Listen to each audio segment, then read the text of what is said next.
بسم اللہ الرحمن الرحیم۔ السلام علیکم۔ پروگرام اختلاف رائے کے ساتھ میں ہوں افتخار کاظمی۔ لگتا یوں ہے کہ خان صاحب کو امریکیوں کی یہ بات دل کو لگ گئی ہے کہ خان صاحب وزیر اعظم نہیں بلکہ ان کے اختیارات اسلام آباد کے میئر جتنے بھی نہیں، جس کا مطلب یہی سمجھا گیا کہ خان صاحب اسٹیبلشمنٹ کے زیر اثر ہیں اور حکومت اسٹیبلشمنٹ چلا رہی ہے۔ تو خان صاحب نے اب امریکہ پر یہ کہہ کر واضح کر دیا ہے کہ ڈی ڈی آئی ایس آئی کے لیے اصل میں اختیار ان کے پاس ہے۔ وہ عسکری ادارے کی طرف سے کی گئی تقرری کو یا اس کا نوٹیفیکیشن روک سکتے ہیں، اس پر اعتراض لگا سکتے ہیں، جسے دوسرے لفظوں میں کہا اور سمجھا جا سکتا ہے کہ خان صاحب اب ایک طاقتور وزیر اعظم ہے اور وہ اختلاف رائے کی نہ صرف جرات رکھتے ہیں بلکہ اس مسئلے پر سٹینڈ بھی لے سکتے ہیں۔ تو میں اس تھیوری کو تو نہیں مانتا کہ یہ کوئی فکس میچ ہے، مگر جو کام خان صاحب نے کیا ہے یہی کام اگر کسی اور سویلین وزیر اعظم نے کیا ہوتا تو اب تک جنگیں پلاسی ہو چکی ہوتی، بلکہ 85-86 ہو چکی ہوتی، زیادہ نہ صحیح ٹویٹر پر ہی ریجیکٹڈ کے پیغام چل چکے ہوتے۔ اب چونکہ اس معاملے میں معلومات تک رسائی صرف قیاس رائیوں اور نقل و حرکت سے ہی کی جا رہی تھی، تو اب یہ بات کھل کر سامنے آ گئی ہے کہ اصل معاملہ ہے اتھارٹی کا، اور جو حکومت کی طرف سے کہا جا رہا ہے کہ پرائم منسٹر کی یہ اتھارٹی ہے کہ وہ ڈی جی آئی ایس آئی کے تقرر کا نوٹیفیکیشن کرے۔ لیکن میں آپ کو وہ دکھانا چاہتا ہوں جو امریکی صحافی نے خان صاحب کے بارے میں کہا۔ Biden had no interest in speaking with Prime Minister Khan. And there's another reason, too. He's actually not a relevant player in Pakistan. I mean, he's not even the mayor of Islamabad. For all intents and purposes, Biden had no interest in speaking with Prime Minister Khan. And there's another reason, too. He's actually not a relevant player in Pakistan. I mean, he's not even the mayor of Islamabad.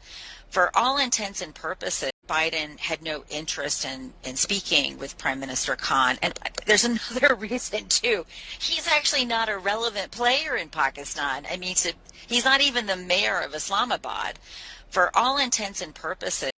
تو یہ ہے وہ بات جس کی وجہ سے خان صاحب لگتا غصہ کر گئے، تو کوئی مانے یا نہ مانے، خان صاحب بھی اقتدار میں رہنے کے لیے کچھ بھی کر سکتے ہیں، اور انہیں اقتدار میں رکھنے کے لیے اب تو یوں لگتا ہے کہ کسی بھی حد سے گزرا جا سکتا ہے۔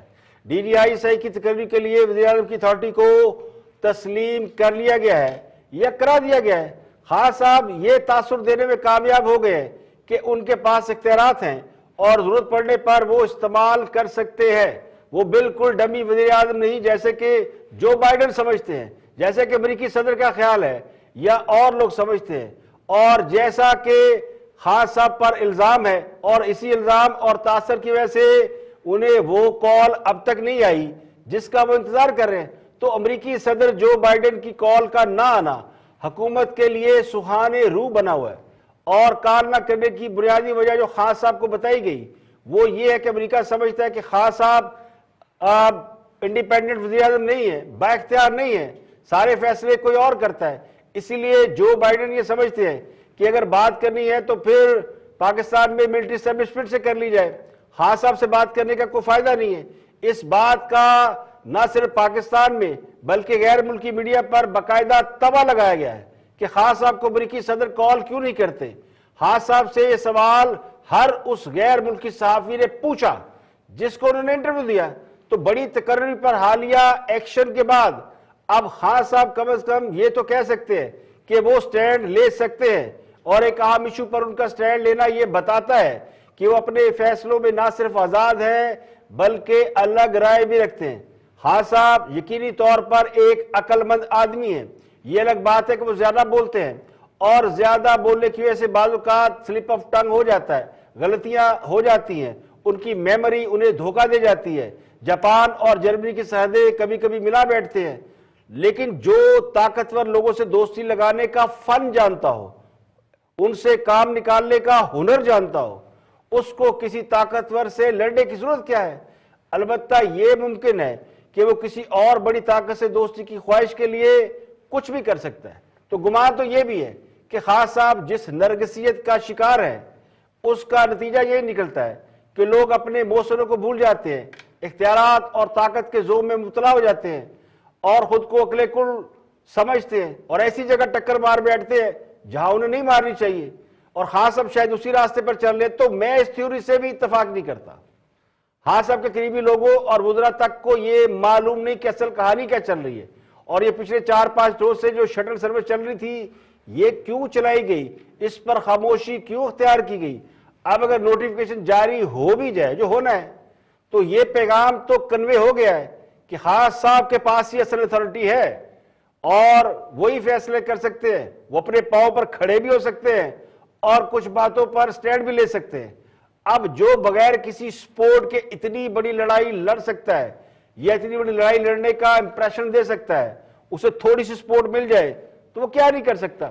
اب دوسری تھیوری تو وہی چل رہی ہے جس کے مطابق ایک ایسی حکومت جس کے پلے کچھ نہیں، وہ کم از کم ان حلقوں کی حمایت حاصل کرنے میں کامیاب ہو گئے یا کامیاب ہو جائیں گے جو جمہوریت اور جمہوری بالادستی کی بات کرتے ہیں.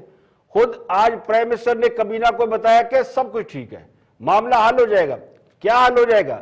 کیا جنرل ندیم انجم کا بطور ڈی جی نوٹیفیکیشن جاری ہو جائے گا، یا پھر خان صاحب کی خواہش پوری ہو جائے گی، انہیں دوبارہ نام بھیجے جائیں گے، ان سے منظوری کا پروسیس پورا کرایا جائے گا، باقاعدہ سمری میں کچھ نام ڈال کر پرائم منسٹر کو بھیجے جائیں گے، جو طریقہ کار ہے جو پروسیجر ہے ان میں سے جنرل ندیم انجم کے نام کی باقاعدہ منظوری دے کر اس کا نوٹیفیکیشن جاری کیا جائے گا. وزیر اعظم نے کابینہ کو بتایا کہ D G I S A کے مسئلے پر وہ اب بھی ایک پیج پر ہے. تو اصل کہانی کیا ہے یہ کسی کو نہیں معلوم. اس پر آئی ایس پی آر کی جانب سے کوئی سٹیٹمنٹ سامنے آیا ہے، نہ کوئی اس پر کوئی وضاحت ہے. لیکن جس طرح حکومت کے لوگوں نے بھانت بھانت کی بولیاں بولی اور ان کے چہروں کی کافی دنوں سے رنگت اڑی اڑی نظر آتی رہی، اسی سے کئی افسانے بن گئے. اپوزیشن اس صورتحال پر خاموش ہے اور وہ سمجھتی ہے کہ ہے کواکب کچھ نظر آتے ہیں کچھ اور. لیکن اب وزیر اعظم نے ڈی جی آئی ایس آئی کے نوٹیفیکیشن کے معاملے پر بقول حکومت کے جو سرکاری موقف سامنے آیا ہے اس کے مطابق پرائم منسٹر نے آرمی چیف کو اعتماد میں لیا ہے. یہ بات وزیر اطلاعات فواد چودھری نے کابینہ اجلاس کے بعد بریفنگ دیتے ہوئے بتائی، اور انہوں نے یہ بتایا ہے کہ ڈی جی آئی ایس آئی کی تقرری کے لیے قانونی طریقہ کار اپنایا جائے گا، جس کا مطلب یہ ہے کہ اس سے پہلے ڈی جی آئی ایس آئی کے لیے قانونی طریقہ کار اختیار نہیں کیا گیا. جو تعیناتیاں ہیں ٹاپ تعیناتیاں وہ کر چکے ہیں، ایک بھی تعیناتی ایسی نہیں ہے جو میرٹ سے ہٹ کے کی گئی ہو. فرق ہے، پچھلے حکومتوں میں ہر تعیناتی عدالت میں جاتی تھی کیونکہ وہ میرٹ سے پروسیس سے علیحدہ ہو کے ہوتی تھی. رات کو وزیر اعظم صاحب کی اور chief of army staff general Qamar Bajwa کی بہت طویل نشست ہوئی، اور نئے ڈی جی آئی ایس آئی کی تقرری کے لیے جو قانونی طریقہ ہے وہ اختیار کیا جائے گا. اس کے اوپر بھی دونوں کا اتفاق رائے ہے. اس میں جو اتھارٹی ہے وہ وزیر اعظم کی ہے، اور اس کا جو تقرر ہے وہ ہمیشہ ایک ہمارے درمیان جو اور ایک تمام قانونی طور کے اوپر جو اس کی ریکوائرمنٹس ہیں ان کو مکمل کر کے نئے ڈی جی آئی کی تقرری جو ہے وہ اس کے مطابق ہوگی. تمام آئینی اور قانونی تقاضے جو ہیں اس ضمن میں پورے کیے جائیں گے. یعنی اپائنٹمنٹ نہیں ہوئی، کیونکہ اب جب قانونی طریقہ کار اختیار کیا جائے گا تو باقاعدہ اپائنٹمنٹ ہوگی. تو یہاں سوال اٹھے گا کہ آئی ایس پی آر کی جانب سے جو پریس ریلیز جاری کی گئی اس کی جو سٹینڈنگ ہے وہ کیا ہے اور وہ قانونی راستہ کیا ہے. یعنی وزیر اعظم کو کچھ ناموں پر مشتمل سمری بھیج کر وزیر اعظم سے باقاعدہ منظوری نہیں لی گئی اور نام کا اعلان کر دیا گیا. تو اب اس راستے کو اختیار کیا گیا جو پہلے نہیں کیا گیا. یعنی سمری بھیجی جائے گی، جو نام فوج کی طرف سے تجویز کردہ ہے یا اعلان شدہ ہے وہ منظور کر لیا جائے گا. تو اس طریقے سے وزیر اعظم کی عزت بھی رہ جائے گی. دنیا کو یہ پیغام بھی جائے گا کہ خان صاحب بالکل ڈمی وزیر اعظم نہیں ہے، کٹ پتلی نہیں ہے، اور وہ صرف اسلام آباد کے میئر نہیں ہے بلکہ وہ ایک اتھارٹی والے وزیر اعظم ہیں. تو انہوں نے اپنی بات منوا لی ہے. اب D G I S I army chief کی مرضی کا ہوگا تو ان کی بھی عزت رہ جائے گی جو انہوں نے اناؤنس کیا ہوا ہے. اور جو بائیڈن خان صاحب کو بااختیار وزیر اعظم مان کر انہیں فون کر لیں تو سمجھ لے کہ خان صاحب کا فارمولہ کامیاب ہو گیا. اور اگر کال پھر بھی نہیں آئی تو سمجھ لے کہ کھایا پیا کچھ نہیں، گلاس توڑا 12 نے.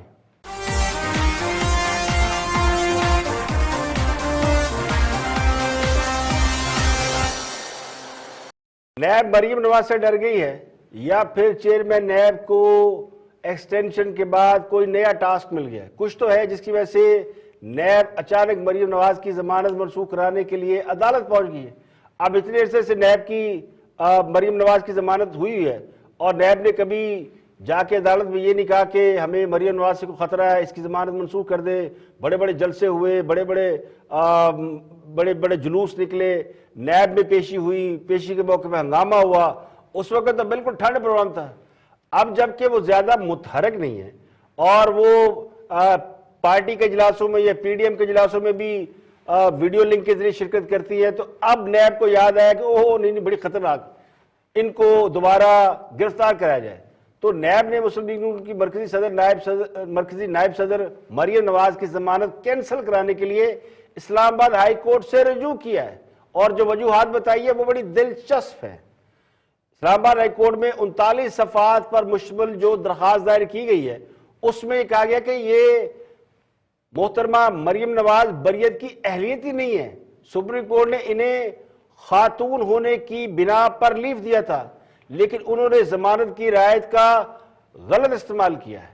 نیب نے اپنی درخواست میں یہ لکھا ہے کہ احتساب عدالت نے مریم نواز کو 7 سال قید اور 2 ملین پاؤنڈ جرمانے کی سزا سنائی تھی. یہ 6 جولائی 2018 کو سنائی گئی سزا کے خلاف اپیل تاحال زیر التوا ہے.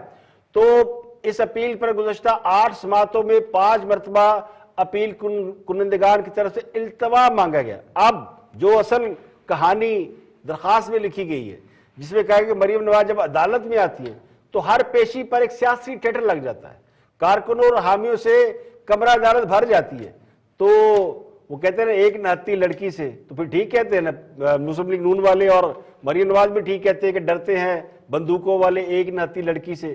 یعنی مریم نواز اگر پیشی پہ جاتی ہیں اور کارکن آ جاتے ہیں تو اس میں بھی مریم نواز کا قصور ہے. اب نیب نے درخواست میں آگے پھر لکھا ہے کہ مریم نواز کمرہ عدالت کو پریس کلب میں تبدیل کر دیتی ہے. تو اس کا مطلب پریس کلب کبھی دیکھا نہیں. پریس کلب میں اس طرح کی وہ نہیں ہوتی کہ کراؤڈ آ کے اور اس طرح کی چیزیں کرے. کمرہ عدالت کی اپنی ایک سینٹیٹی ہوتی ہے. پریس کلب تو ایک تفریح کا وہ ہے, تو تعصب بلکہ تفریح کا بھی نہیں بلکہ وہ ایک سوشل سرکل ہے جس میں لوگ صحافی جب شام کو کام سے تھکتے ہیں یا پہلے اس سے تو وہ جاتے ہیں, وہاں پہ بہت ساری چیزیں ہوتی ہیں جو ان سے دوستوں سے ملاقات ہو جاتی ہے. وہ قسم کا انٹرٹینمنٹ سارٹ آف کلب ہوتا ہے. لیکن عدالت تو عدالت ہوتی ہے. تو اب جو اعتراض ہے وہ یہ کہ کمرہ عدالت میں رپورٹر اور وی لاگرز کو انٹرویو دیتی ہیں. اب میں نے تو کوئی وی لاگر کو انٹرویو دیکھا نہیں, لیکن چلیں پیشی کے بعد مریم نواز پریس کانفرنس بھی کرتی ہیں, یہ سارے ہی کرتے ہیں.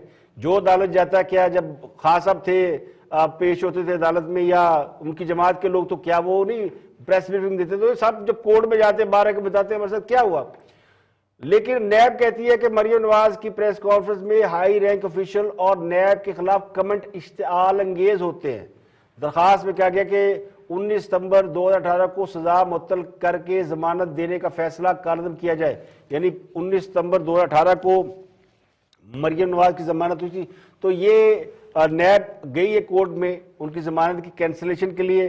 اور اس کے پیچھے جو اصل کہانی وہ آپ کو معلوم ہے, چند روز پہلے جو انہوں نے کسی اہم شخصیت کا نام بھی لیا تھا, تو اب یہ تانے بانے اور اشارے اسی طرف جا رہے ہیں کہ انہوں نے جرت کیسے کی کسی کا نام لینے کی. اور یہ جسٹس شوکت صدیقی سے جنہوں نے ملاقات کی تھی, پھر اس کے بعد یہ کہا کہ ہماری 2 سال کی محنت ضائع ہو جائے گی. تو یہ سب کہانی کے رخ اسی طرف جا رہے ہیں. اور مریم نواز کی اس پریس کانفرنس کے اس پریس بریفنگ کے بعد ہی ایک جنجال شروع ہوا, تبدیلیاں ہوئیں. لوگوں نے کہا جی مریم نواز کی تقریر کا جواب آ گیا اور ان کو تبدیل کر دیا گیا جن کے حوالے سے ان کا اعتراض تھا. تو اب لگتا ہے یہ کہ یہ نزلہ ادھر سے شفٹ ہو کے اب مریم نواز کی طرف آ رہا ہے اور کوشش یہ کی جا رہی ہے کہ انہیں اس بات کی سزا دی جائے اور ان کی ضمانت منسوخ کی جائے. یہاں پہ لگے ایک بریک, اور بریک کے بعد جب واپس آئیں گے تو اور بھی ہم موضوعات آپ کے ساتھ شیئر کریں گے. ہمارے ساتھ رہیے گا.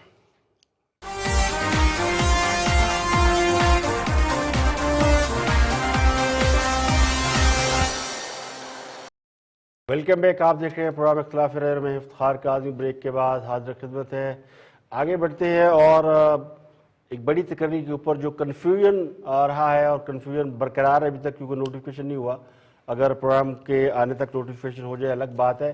اس پر جنرل ریٹائرڈ شعیب امجد سے گفتگو کی امجد شعیب سے, تو انہوں نے اس کے اوپر بھی اپنا پوائنٹ آف ویو دیکھتے ہیں کہ وہ کیا فرماتے ہیں. آپ بھی روشنی ڈالنا چاہیں گے اس پہ سول ملٹری تعلقات کے اوپر کیوں سوال اٹھایا گیا وزیر داخلہ سے؟ دیکھیے جو پرنسپل جو اصول ہے وہ یہی ہے کہ نام بھیجے جاتے ہیں. جب تک میں آرمی میں تھا جو میں نے پروسیس دیکھا جی وہ یہی تھا کہ 3 نام بھیجے جاتے ہیں پرائم منسٹر کو ان آرڈر آف پرائرٹی, اور وہ پھر اس میں سے کسی ایک کو اپروو کر دیتے ہیں تو وہ پھر جی ایچ کیو اس کے مطابق اس کا پوسٹنگ آرڈر ایشو کر دیتا ہے.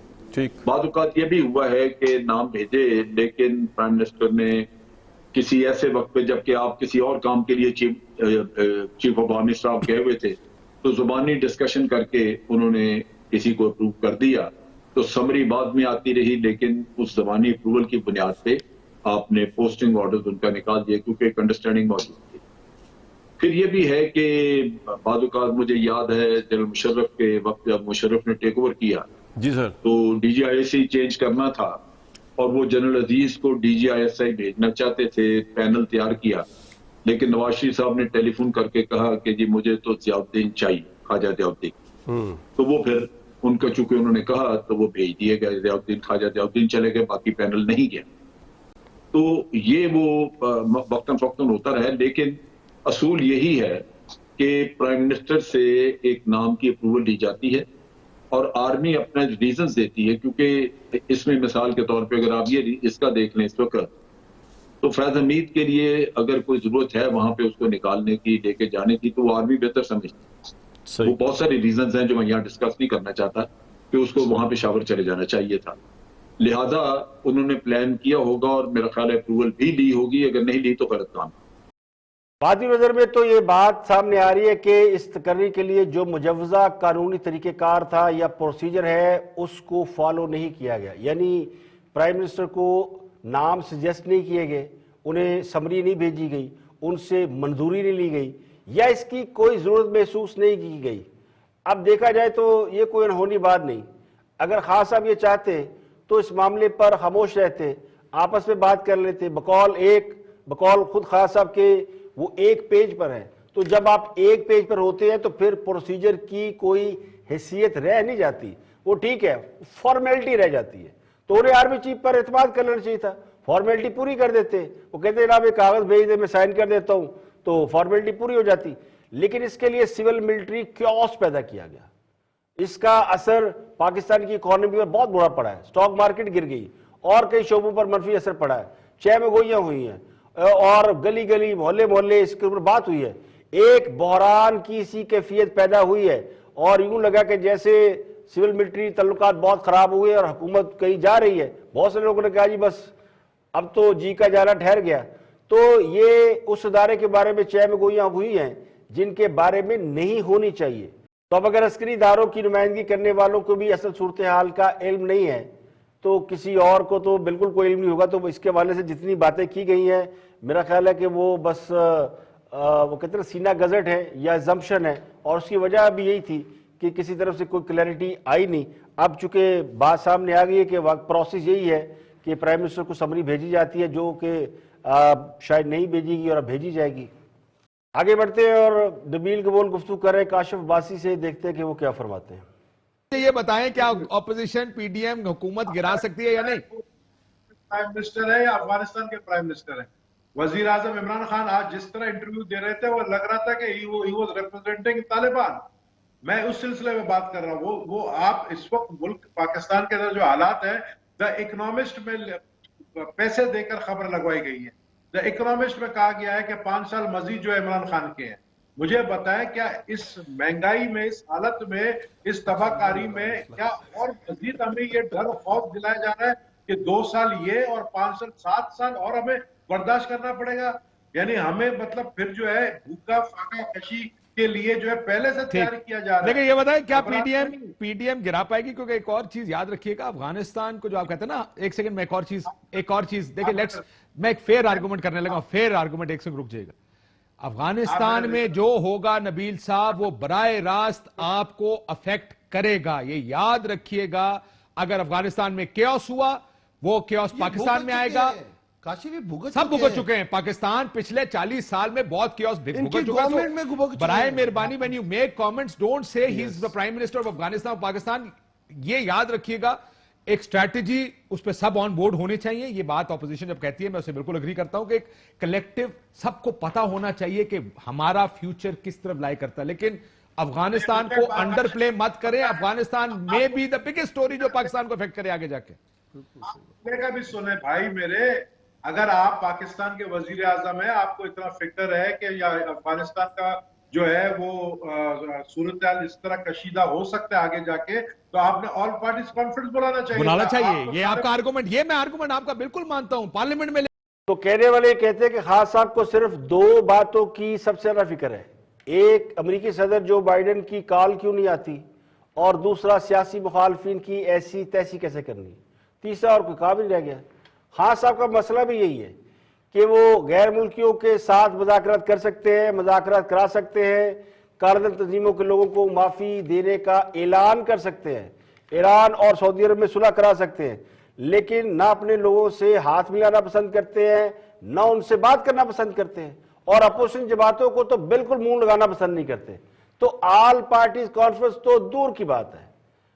اسی لیے لوگ یہ کہنے پر مجبور ہیں کہ وہ اللہ جانے کس ملک کے وزیر اعظم ہیں.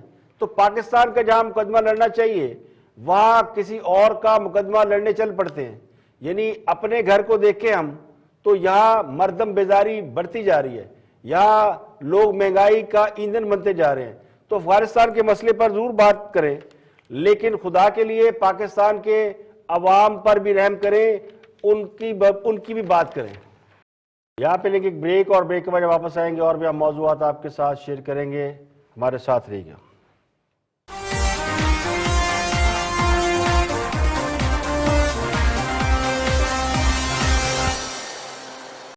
Welcome back. آپ دیکھ رہے ہیں پروگرام اختلاف رائے میں افتخار کاظمی. آگے بڑھتے ہیں اور نیب کے ترمیمی آرڈیننس کے حوالے سے گفتگو کرتے ہیں. حسن نثار گفتگو کر رہے ہیں, دانشور تجزیہ نگار ہیں, دیکھتے ہیں کہ وہ کیا فرماتے ہیں. گڈ فیتھ میں لے کر آئے ہیں, اور دوسرا یہ کہ اپوزیشن کو اس پر بات کرنی چاہیے, حکومت کے ساتھ بحث کا حصہ بننا چاہیے. دیکھیں, آپ کے سوال کا فوکس میرے نزدیک مذاکرات پہ ہے جو کہ اکیڈیمک سے سوال ہیں. تو بی سیاست تو نام ہی افہام و تفہیم اور مکالمے کا ہے, اور پوری دنیا کی تاریخ اٹھا کے دیکھ لو کہ مذاکرات تو جنگوں کے دوران دشمنوں کے درمیان بھی چلتے رہے. وہ کروسیڈز کا دیکھ لو, وہ رچرڈ دی لائن ہارٹ اور صلاح الدین ایوبی, وہ تو رابطے میں رہے وہ تھرو آؤٹ. تو لیکن ہم لوگوں کی دنیا نرالی ہے اور ہمارا سیاستدان تو بہت ہی نرالا ہے. وہ گورنمنٹ ہو یا اپوزیشن ہو, لوگ تو وہی ہیں نا. سو مذاکرات تو ڈیفینیٹلی بدترین حالات میں بھی, جنگ کے دوران بھی, متحارب فریقین کے درمیان مذاکرات ہمیشہ ہوئے ہیں. یہ حیرت انگیز سی بات ہے. لیکن نہیں, ہمارا اگین ہماری ماشاءاللہ بڑی روشن روایات ہیں. بس اتنا ہی ہے میرا, زیادہ نہیں لمبا چوڑا. چلیں ٹھیک ہے, آپ بھی مذاکرات کے حامی ہیں کہ بحث کا حصہ بن. مذاکرات ہمیشہ فیصلے سے پہلے ہوتے ہیں. اگر فیصلہ ہی ہو گیا تو پھر کس بات کے مذاکرات. حکومت نیب کا ترمیمی آرڈیننس جاری کرنے کے بعد یہ چاہتی ہے کہ سب اس پر ایمان لے آئیں. اب حکومت نیب کا صدارتی آرڈیننس لا چکی ہے. اگر اپوزیشن اس پر بحث کے لیے راضی ہو جاتی ہے تو یہ سمجھا جائے گا کہ یہ آرڈیننس اپوزیشن کی مرضی سے ہے, اور اپوزیشن بھی حکومت کے ساتھ مل گئی ہے کہ وہ جب چاہے جو چاہے آرڈیننس لا سکتی ہے. تو جو کام پارلیمنٹ میں ہونے چاہیے یا پارلیمنٹ کو کرنے چاہیے, اگر وہ آرڈیننس کے ذریعے ہونے ہیں تو اس پر پھر بحث کیسی. تو مذاکرات کے لیے یہ توجیہ غلط ہے. اس پر مذاکرات ہونے چاہیے کہ نہیں. اگر حکومت ترمیمی آرڈیننس لانے سے پہلے مذاکرات کرتی اور اپوزیشن مذاکرات میں شامل نہ ہوتی تو پھر اس پر بات ہو سکتی تھی, پھر اپوزیشن کی بیشنگ کی جاتی. اب اگر پارلیمنٹ میں ترمیم لائی جاتی تو خان صاحب جو چیئرمین نیب کے لیے اپوزیشن لیڈر سے بات کرنے کو تیار نہیں ہے, تو پھر اپوزیشن کو کیا ضرورت پڑی ہے کہ وہ نیب کے ترمیمی بل پر بات کرے یا اس آرڈیننس پر بات کرے. ویسے بھی جو نیب بھگت چکے ہیں وہ کسی ترمیم کے حق میں نہیں ہے. وہ تو کہتے ہیں بھگت چکے ہیں, نیب نے جو ہمارے ساتھ کرنا تھا وہ کر لیا ہے. ضرورت تو ان کو ہے جن کو یہ خدشہ ہے کہ آگے چل کر انہیں نیب کو فیس کرنا پڑے گا۔ تو نیب ترمیمی آرڈیننس کے بعد اسلام آباد کی احتساب عدالتوں سے نیب کے کیسز ختم کرانے کے لیے متعدد افراد نے رجوع کر لیا ہے۔ ذرائع یہ کہتے ہیں کہ احتساب عدالتوں سے دھوکہ دہی، فراڈ اور اس قسم کے جو کیسز ہیں وہ جن کی نیب ترمیمی آرڈیننس کے بعد ویلیو ختم ہو گئی ہے، ان کیسز کو ختم کرنے کی استدعا کی جا رہی ہے، جبکہ سابق وزیر اعظم شاہجہاں خان عباسی نے نیب آرڈیننس کو عدالتوں اور سینٹ میں چیلنج کرنے کا اعلان کیا ہے۔ شاہجہاں خان عباسی یہ کہتے ہیں کہ چیئرمین نیب کو ریٹائر ہوئے 4 دن گزر گئے ہیں، لیکن ابھی تک حکومت نے اس پر مشاورت نہیں کی۔ حکومت نے جو بھی کھیل تماشے یا اپوزیشن کو دبانے کے لیے کوشش کرنی ہے اس کا وہ اسی چیئرمین نیب کے ذمے ہے۔ تو انہوں نے ایک سوال کے جواب میں کہا کہ اپوزیشن کے معاملات پر پیپلز پارٹی سے مشاورت ہوتی ہے لیکن وہ پی ڈی ایم کا حصہ نہیں ہے۔ تو نیب کے حوالے سے شاہجہاں خان عباسی نے کیا کہا؟ ایک آرڈیننس کے ذریعے چیئرمین نیب کو اختیار دیا گیا ہے کہ جب تک اگلا چیئرمین نہیں آتا تو یہ چیئرمین برقرار رہے گا۔ اسی سے سارے احتساب کی حقیقت واضح ہو گئی ہے۔ حکومت نے جو بھی پولیٹیکل انجینئرنگ کرنی ہے، جو بھی تماشے کرنے ہیں، جو کھیل کھیلنے ہیں، جو اپوزیشن کو دبانے کی کوشش کرنی ہے، جو اپنی چوری بچانے کی کوشش کرنی ہے، وہ اسی نیب چیئرمین کے ذمہ ہے۔ تو اب تقریباً آپ یہ سمجھیں کہ تا حیات یہی چیئرمین جو ہے یہ مسلط رہے گا۔ آج ملک کے حالات کی کسی کو پرواہ نہیں ہے، آج سب نوکریوں کے پیچھے لگے ہوئے ہیں۔ جمعے کی شام کو آرڈیننس آیا ہے، انشاءاللہ اس کو جو بھی کورٹ ہوا، ہائی کورٹ اور سپریم کورٹ میں چیلنج کیا جائے گا اور اس کو سینٹ کے اندر بھی چیلنج کیا جائے گا۔ آج کے لیے اتنا ہی، کل پھر حاضر ہوگے مزید خبروں، تبصروں، تجزیوں کے ساتھ۔ پروگرام اختلاف رائے سے افتخار کاظمی کو اجازت دے، اپنا بہت بہت خیال رکھیے۔